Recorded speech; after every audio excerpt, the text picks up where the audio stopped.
16절, 17절, 18절, 마태복음 2장 16절부터 18절까지 같이 읽습니다. 이에 헤롯이 박사들에게 속은 줄을 알고 심히 노하여 사람을 보내어 베들레헴과 그 모든 지경 안에 있는 산의 아이를 박사들에게 자세히 알아본 그 때를 표준하여 2살부터 그 아래로 다 죽이니, 이에 선지자 예레미야로 말씀하신 바 라마에서 슬퍼하며 크게 통곡하는 소리가 들리니 라헬이 그 자식을 위하여 애곡하는 것이라. 그가 자식이 없으므로 위로받기를 거절하였도다 함이 이루어졌느니라. 아멘. 오늘 이 본문의 말씀을 보게 되면 예수님께서 그 베들레헴에서 태어나실 때에 그때 그 당시의 왕이 이제 헤롯 대왕입니다. 이 헤롯은 그 나라 입장에 보게 되면은 난세의 영웅이 될 수 있겠고, 그리고 유대, 이스라엘 입장에서 보게 되면은 아주 포악한 독재자가 되겠죠. 그가 이제 이렇게 나와 있지 않습니까? 16절에 보니까 그때를 표준하여 2살부터 그 아래로 다 죽였다, 이렇게 나와 있습니다. 예수 한 아이를 죽이기 위해서 그 지경에 있는 2살 미만, 2살 이하의 아이들을 다 죽였다, 이렇게 나와 있습니다. 근데 그 기준이 있어요. 자세히 알아본 그때를 기준하여. 그 말씀이 7절에 보게 되면 이렇게 나와 있습니다. 동방 박사들이 왔어요. 그런데 이 동방 박사들이 와가지고 왕이 1절에 보게 되면 이렇게 나와 있습니다. 박사들이 예루살렘에 이르러 말하되 유대인의 왕으로 나신 이가 어디 계시뇨? 우리가 동방에서 그의 별을 보고 그에게 경배하러 왔노라, 이렇게 나와 있습니다. 그때 헤롯이 그 박사들에게 이렇게 물어봅니다. 별이 나타난 때가 언제입니까? 그 왕의 별이 나타난 때가 언제입니까? 근데 성경 본문에 보면은 어떻게 나와 있냐면 자세히 물어봤다고 나와 있어요. 그래서 이 헤롯 왕이 그 별이 나타난 그 시점을 기준으로 하여서 2살 미만의 아래의 그 아이들을 다 죽인 거예요. 얼마나 주도 면밀하고 또 얼마나 잔인합니까? 그 의미는 이 헤롯 왕은 이렇게 생각한 것입니다. 지금 동방 박사들이 왕으로 나신 이에게 가서 경배를 드리겠다, 예배를 드리겠다 했을 때에 그 아이가 지금 태어날 수도 있겠고, 아니면 그들이 그 왕의 별을 본 그때에 태어났을 수도 있겠다라는 그 가능성을 다 적용을 해가지고 2살 아래의 아이들을 다 죽인 거예요. 자, 먼저 이제 우리가 알아야 할 것은 이미 잘 알고 있는 사실입니다. 12월 25일은 예수님이 태어나신 날이 아니에요. 아시는 바와 같이 니무롯의 생일입니다. 그런데 또 이제 구체적으로 좀 파고 들어가 보면 니무롯이 처음 태어났던 그 생일날이 아니고 니무롯이 죽습니다.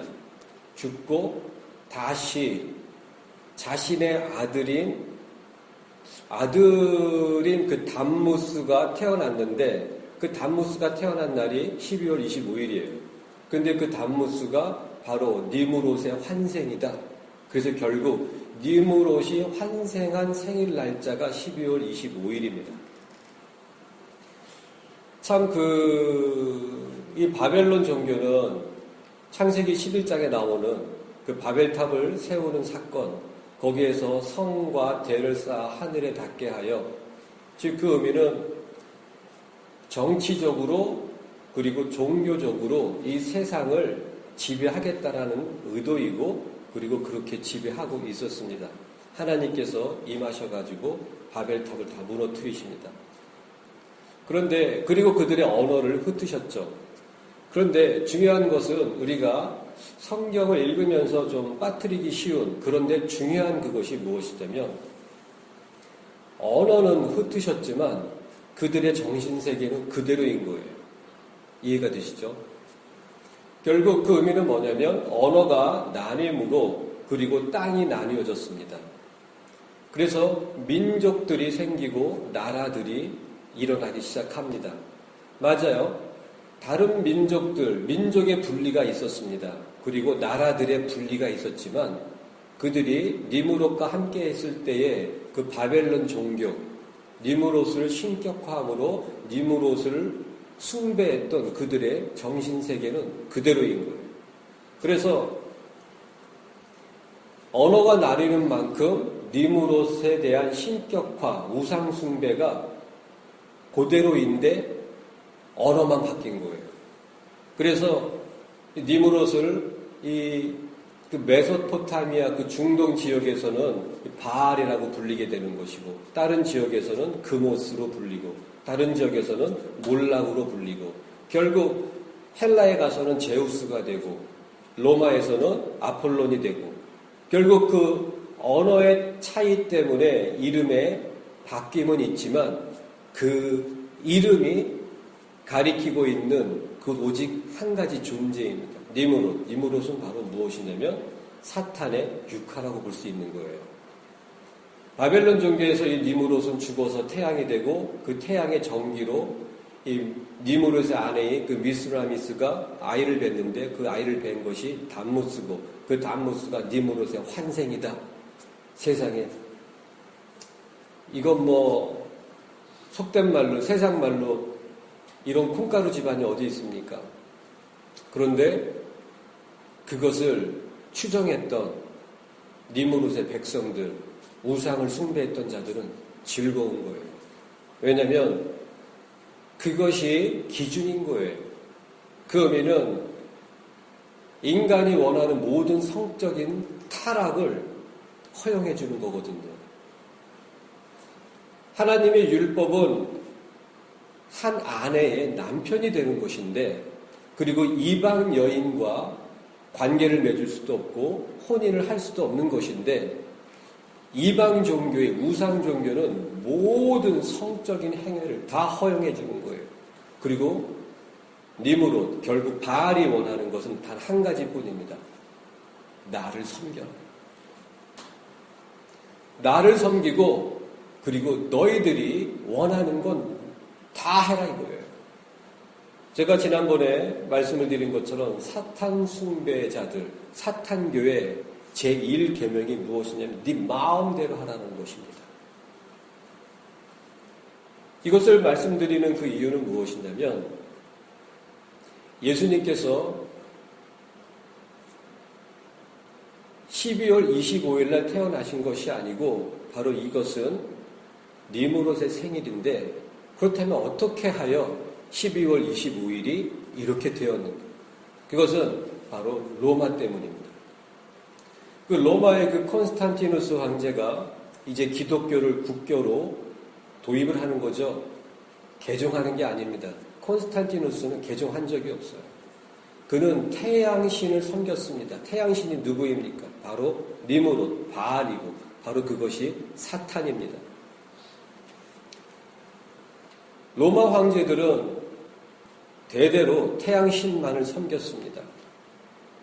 그런데 이 기독교를 국교로 도입할 때에 결국 태양신을 섬겼던 그 니무롯의 생일을 예수님의 생일로 바꿔놓은 것입니다. 이름만 바꿔놓은 거예요. 니무롯 대신에 예수란 이름만 집어넣은 것입니다.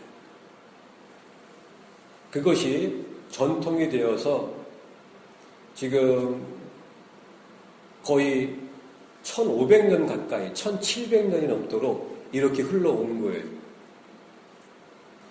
전통이 진리를 덮어버린 겁니다. 성경적으로 예수님이 태어난 때는 초막절입니다. 초막절이 훨씬 그 가능성이 높아요.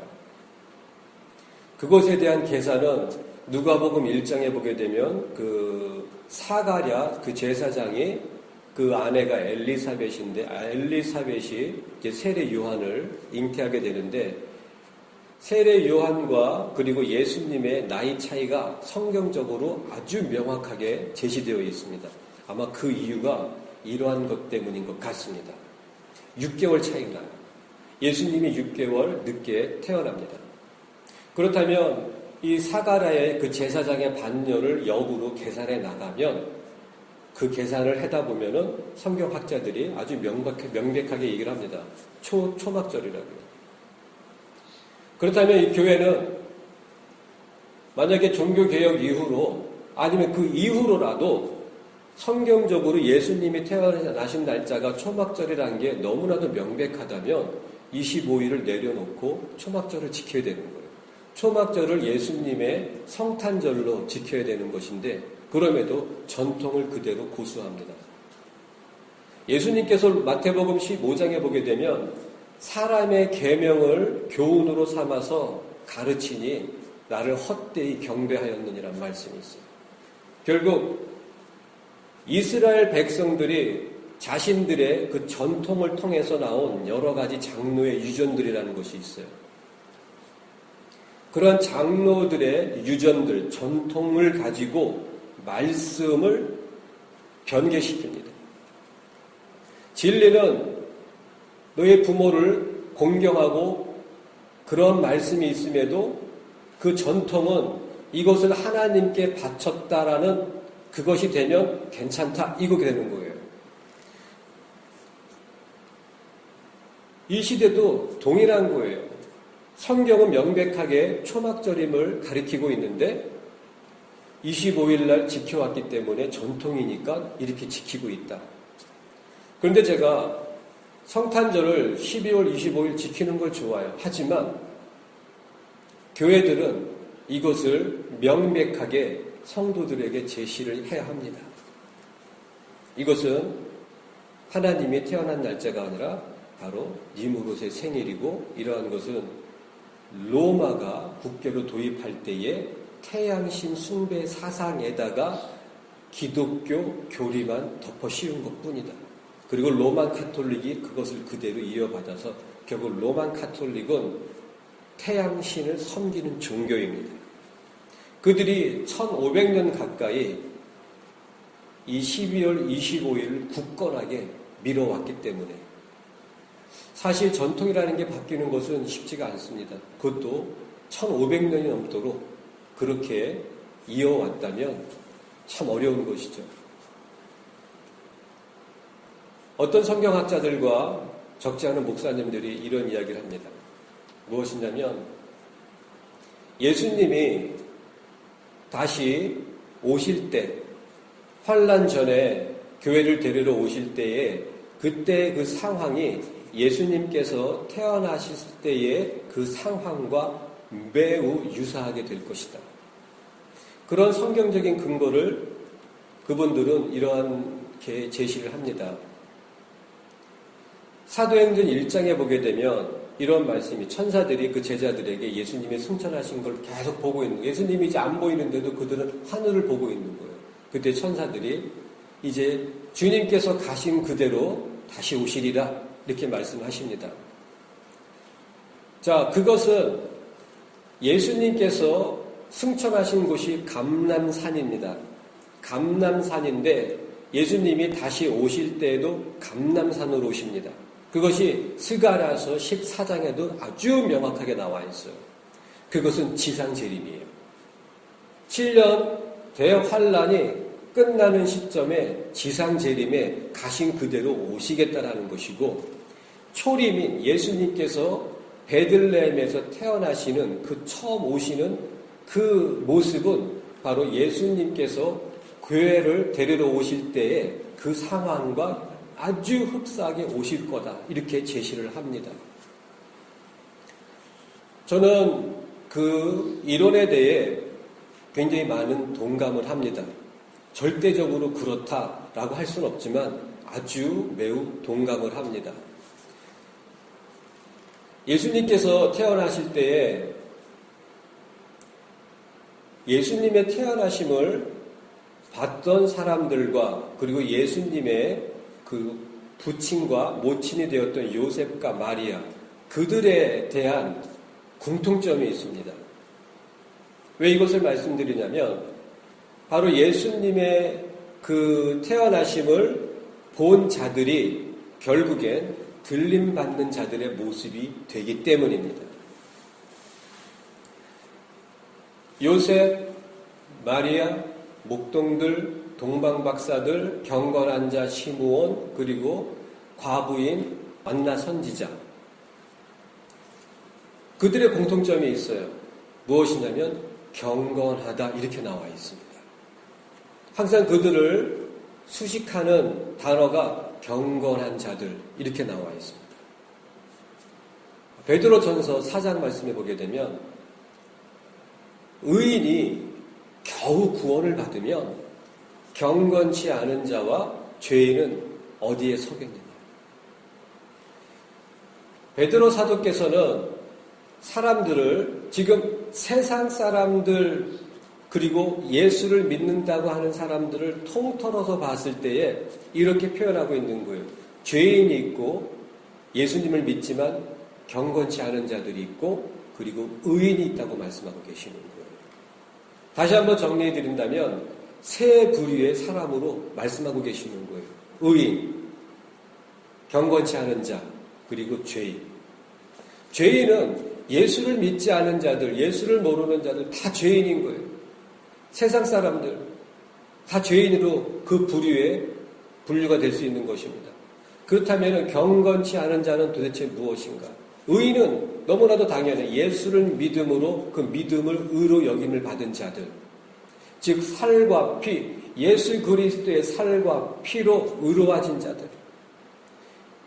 요한 사도께서는 요한일서 5장에 아들이 있는 자는 생명이 있고 아들이 없는 자는 생명이 없다고 말씀하셨어요. 결국 그 아들이 있는 자들, 예수가 있는 자들, 말씀으로 성품이 형성되어 가고 있는 자들, 그들이 바로 의인이에요. 그런데 그 중간에 있는 경건치 아니한 자들, 그들은 예수를 믿지만 예수가 없는 자들인 거예요. 교회에 앉아 있지만 예배를 드리고 있고 섬기고 봉사하고 11조를 드리고 그럴지라도 그들의 성품과 삶에 예수가 없는 자들. 말씀은 듣지만 말씀대로 살지 않는 자들. 바울 사도께서는 그 의에 대해서 로마서 2장에 보게 되면 아주 명확하게 정의를 내리고 계시는 거예요. 율법을 듣는 자가 의로운 자가 아니고 들은 그 율법을 행하는 자가 의로운 자니라. 하나님께서는 모세에게도 결국엔 동일한 말씀을 주시고 계십니다. 신명기 5장에 보게 되면 한번 볼까요? 신명기 5장 6장입니다. 신명기 6장에 보게 되면 동일한 말씀을 하고 계십니다. 25절입니다. 우리가 그 명하신 대로 이 모든 명령을 우리 하나님 여호와 앞에서 삼가 지키면 그것이 곧 우리의 의로움이니라 할지니라. 무엇입니까? 그 말씀을 지키는 그것을 의로 여기시겠다고 말씀하고 계시는 거예요. 결국 모세도 동일한 말씀을 하고 계시는 거예요. 율법을, 계명을, 말씀을 듣는 자가 의로운 자가 아니고 그것을 행하는 자가 의로운 자니라. 결국 경건치 않은 자는 무엇입니까? 말씀은 듣지만 교회는 앉아있지만 예배는 참석하지만 그 들은 말씀대로 살지 않는 자들. 그 목사도 그런 사람들 수두룩합니다. 교인들도 그런 사람들 수두룩합니다. 예수를 얘기하고 예수의 이름으로 기도하는데 정작 그의 성품과 그의 삶에는 예수가 없어요. 자기뿐인 사람들, 자기 식구들뿐인 사람들. 들림 못 받습니다. 죽었다 깨어나도 들림 받지 못합니다. 예수님의 태어나심을 본 자들의 그 공통점이 무엇이라고 말씀드렸습니까? 경건함이에요. 경건함이라는 건 무엇입니까? 말씀을 듣는 것이 아니고 들은 그 말씀으로 살아가는 것, 그 들은 말씀으로 살기 위해서 몸부림치는 것, 그것이 경건한 사람입니다. 예수님께서 태어나실 때에 바로 그 사람들의 공통점은 경건함입니다. 그들이 살기 편한 때의 경건함 그런 게 아니에요. 지금 예수님이 태어날 때의 이스라엘의 상황은 거의 최악 직전의 그런 수준입니다. 이 헤롯 대왕이 이 유다 지역의 분봉왕이 될 수 있었던 그 이유가 한 가지 있어요. 그걸 너무 구체적으로 말씀드리려면 좀 역사적인 것을 얘기를 해야 되기 때문에 시간이 많이 가니까 결론적으로는 말씀을 드릴게요. 그 당시에 황제였던 그 옥타비아누스가 황제가 되면서 원로원으로부터 최초의 호칭이 아우구스투스라는 호칭을 받게 됩니다. 아우구스투스라는 호칭은 절대 권력자 그런 뜻입니다. 이 옥타비아누스가 황제로 아우구스투스가 되기 전에는 이 원로원과 그리고 그 집정관과의 아주 그런 균형 잡힌 권력이 분배가 되어 있었는데 옥타비아누스가 결국 로마를 모든 권력자들을 다 통합을 합니다. 그러므로 이제 그가 최초로 아우구스투스라는 호칭을 받게 되는 거예요. 즉 한 사람에게 로마의 모든 권력이 집중이 됩니다. 줄리어스 시저가 실패했던 그것을 그의 양 아들인 옥타비아누스가 성취를 한 거예요. 그때 이 헤롯 대왕이 사실은 옥타비아누스에게 죽임을 당할 수도 있는 그런 상황인데 그에게 가서 세금을 엄청 내겠습니다. 그걸로 딜을 한 거예요. 그래서 헤롯 대왕은 이 로마에게 세금을 바치기 위해서 조금씩 계속 세금을 올립니다. 그리고 아우구스투스로 하여금 이 로마 영토에 이제 그 누가복음 2장 1절에 보게 되면 호적을 하게 하라고 나와 있지만 실제 그 호적을 하라는 그 헬라어는 아포그라포라는 단어예요. 이 아포그라포는 뭐냐면 그 당시에는 어떠한 단어로 쓰이냐면 조세 등록을 하다 그런 뜻입니다. 사람들의 인구 조사를 하려는 것이 아니고 호적을 등록하게 한 것은 인구 조사를 하게 하려는 것이 아니라 그 근본적인 목적이 뭐냐면 세금 내는 자들이 단 한 명도 누락되지 않게끔 세제 등록을 하라는 뜻입니다. 그것을 이 헤롯 대왕이 이제 행하는 것입니다. 그래서 이스라엘에서 이 세금을 거뒀는데 그 문헌에 의하면 역사적인 그 기록에 의하면 최대 얼마까지 세금을 거뒀냐면 아마 역사상 유례가 없는 그런 세금을 걷습니다. 수입의 60%까지 세금을 내게 했어요. 100만 원 벌면 세금이 60만 원으로 가져가는 거예요. 그것을 헤롯 왕이 행합니다. 결국 이스라엘 사람들의 그 삶이 피폐한 거예요. 그런 어려운 상황 속에서 예수님을 받던 자들에 대한 수식어가 무엇이냐면 경건한 자들입니다. 경건함이라는 것은 환경에 좌우되는 게 아니에요. 경건함이라고 하는 것은 어떤 사람들의 의에 좌우되는 것도 아니에요. 이런 사람들이 있어요. 어떤 사람이 애라는 사람만 만나면 막 싸웁니다. 잘 있다가도 사람들과 어울려 잘 있는데 애란 사람이 딱 와요. 그러면 그 애 때문에 막 분노가 부글부글 끓고 막 결국 싸움이 벌어집니다. 자, 이 사람의 감정의 주인은 누굽니까? 감정의 주인은 자기 것 같은데 애만 보면은 부글부글 끓어올라가지고 애랑 싸우게 돼요. 결국 이 감정의 주인은 자기 게 아니고 A 거인 거예요. 이 사람의 마음은 그 순간은 자기 게 아니고 A 거예요. 왜냐하면 A에 의해서 좌우가 되니까. 철수만 나타나면 뚜껑이 열리는 거예요. 이 사람의 감성과 그 의지와 그 순간 그 사람의 마음의 주인은 철수가 되는 거예요. 경건한 사람은 이 마음을 진리로 고정시킵니다. 경건한 사람은 이 마음의 주인이 환경도 아니고 돈도 아니고 철수도 아니고 오직 진리입니다. 그게 경건함의 기준인 거예요.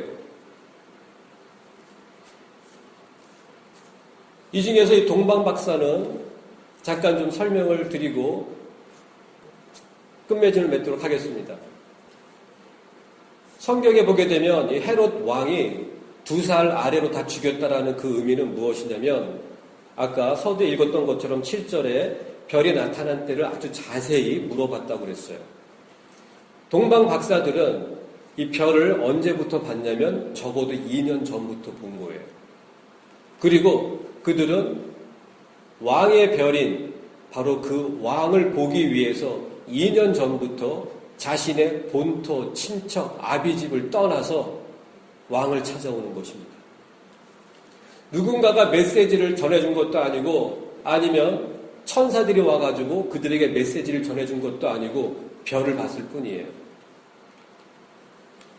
그들은 별을 통해서 왕을 보기 위한 그 믿음으로 본토, 친척, 아비집을 떠나왔습니다.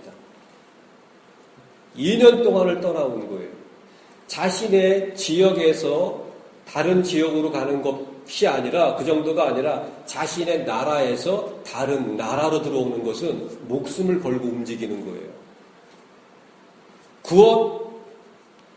구원받는 신앙, 들림받는 예수 그리스도를 공중에서 만나 뵐 수 있는 그런 믿음과 그런 신앙은 이 목숨을 진리를 위해서 내어놓을 수 있어야 하는 것입니다. 나의 생명보다 주의 인자하심이 낫습니다.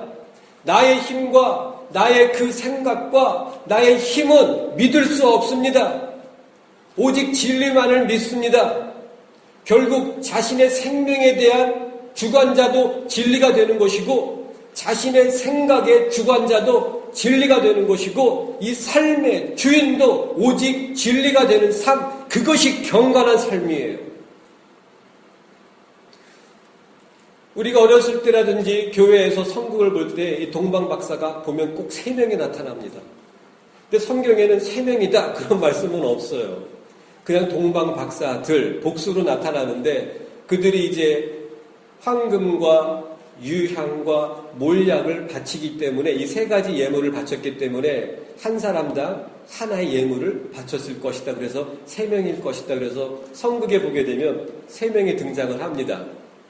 하지만 성경적인 근거는 없어요. 어쨌든 복수예요. 동방 박사들이 그냥 지나치듯이 말씀에 있기 때문에 가볍게 깊이 생각을 하진 않습니다. 하지만 이 동방 박사들은 자신들의 본토와 친척과 아비집을 떠났습니다. 그리고 목숨을 걸고 왕을 보기 위해서 왔습니다. 그것이 믿음의 삶인 거예요. 신앙은 세상적인 것을 얻기 위한 것이 절대 아닙니다. 신앙은 예수를 보는 것입니다. 믿음은 믿음으로 세상 구하는 것을 포기하는 것입니다. 그리고 믿음으로 예수만을 구하는 것입니다.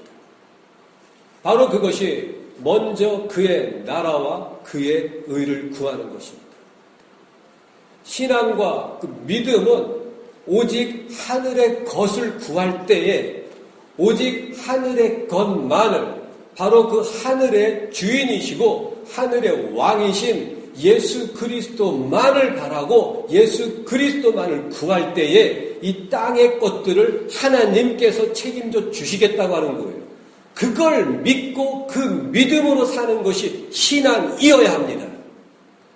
세상 것을 구하는 것이 신앙이 아니라니까요. 세상 것을 내려놓는 게 신앙이에요.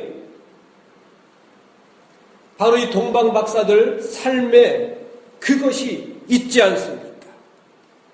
내려놓고 포기하고 목숨을 걸고 왕을 보러 온 거예요. 그랬더니 왕을 봤어요. 그런 삶을 살 때 우리 또한 공중에서 왕을 뵙게 될 것입니다. 그날이 바로 눈앞이에요. 얼마 안 남았습니다. 제가 몇 년 전부터 말씀드렸던 것처럼 2017년 한 해는 제가 항상 주목하는 해라고 말씀을 드렸어요. 이제 곧 2017년이 시작이 됩니다. 많은 아주 의미 있는 사건들이 일어나게 될 것입니다. 그것에 대해서 또 이제 그때가 되면 좀 더 구체적으로 말씀을 드리도록 하겠습니다. 기도하겠습니다.